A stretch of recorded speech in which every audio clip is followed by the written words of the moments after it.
Hello, this is David Erickson with the eStrategy Internet Marketing blog at e-strategyblog.com.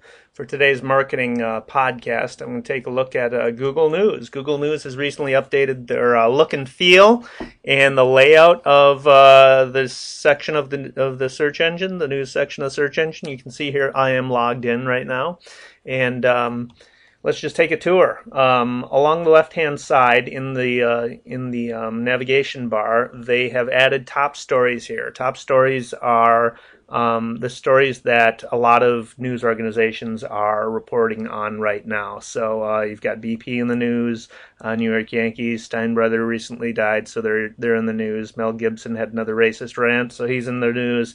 And the movie Inception debuted over the weekend, and so there's the Inception trailer as one of the top stories.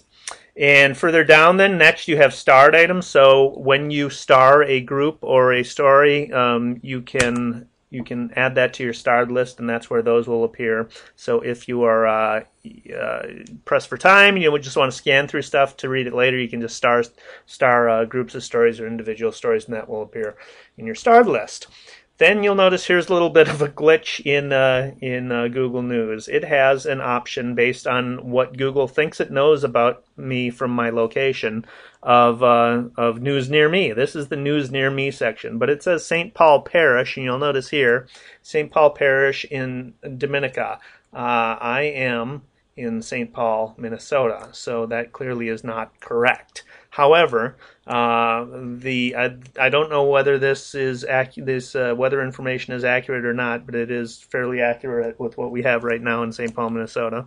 But you'll see that also it is pulling stories from the Pioneer Press, so that is a St. Paul area newspaper. Below that, we actually do have the St. Paul, Minnesota module that I entered manually so I could have accurate information. So that's a bit glitchy. They need to figure that out. And then because I added that St. Paul glitch, I've got St. Paul module. I've got St. Paul on the left-hand side here too. So they have some predefined lists.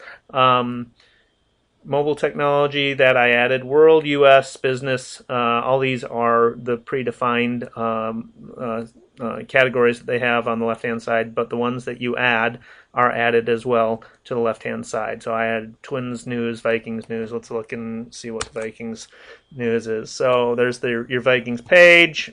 It's got grabs images and updates stories. Pretty typical, right? Okay, let's go back to the front page.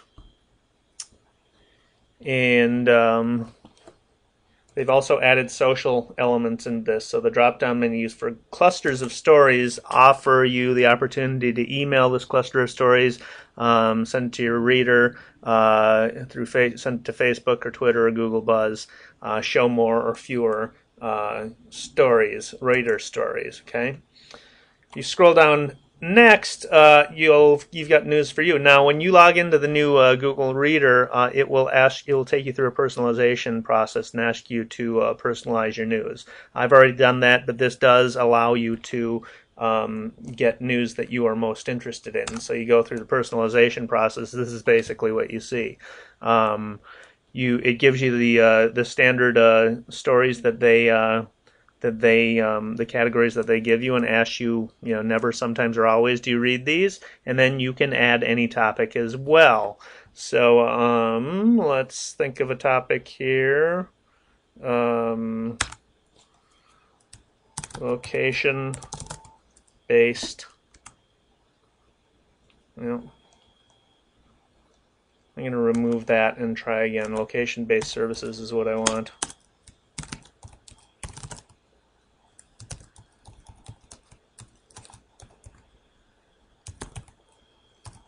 Like Foursquare. Okay, so I add that, and then sometimes I'll leave that as it is, and click Done. So then it will add that to my personalization stream. This little the personalized news, you can have it listed as it appears here. You can click sections, and it will rearrange it. as per section, so it'll group them by your categories that you've personalized, and you can also have a 2-column view. So, however you prefer looking at your stream of news, it allows you to some options in customizing that. And then it lists most popular stories on the right-hand side. It gives you an opportunity to use Google Fast Flip. And spotlight stories are sort of more lasting type of stories. Let's take through add a section here. So in add a section, it offers you some pre-programmed sections that you can add to your feed, and I'm going to add open source to my feed. But also, let's take a look at this. You can create a custom section. You can add another local section. You can add a section with stories that are recommended for you based on your searching history. So Google does keep track of how you search, and based on what you search for, it will recommend stories based on that data. And lastly, though, let's look at create a custom section, because this is interesting. You can create a custom section that will then be, if you publish this selection to the directory, it will be available for anyone using Google News to browse. So from a PR standpoint, as a communications professional, you could create these little modules for your clients for a given type of news in order to sort of make it easier for people to follow that type of news or a client news. So that is a nice little tool that's a little bit hidden, but it's something you should know about. You've also got some toggling here. So you've got all news. You can just look at the headlines. You can just look at images. So that is most of the sections there. You also have the ability to change your news settings within your settings here. So you can get more news from given sources, less news from given sources if you're getting too much news from sources you don't like. And so those are some more customization options for Google News.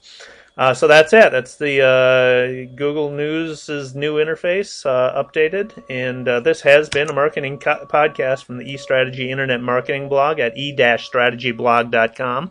Come to visit. Subscribe to the RSS news feed so you don't miss any posts. My name is David Erickson. You can find me here at the blog or on Twitter at @DErickson.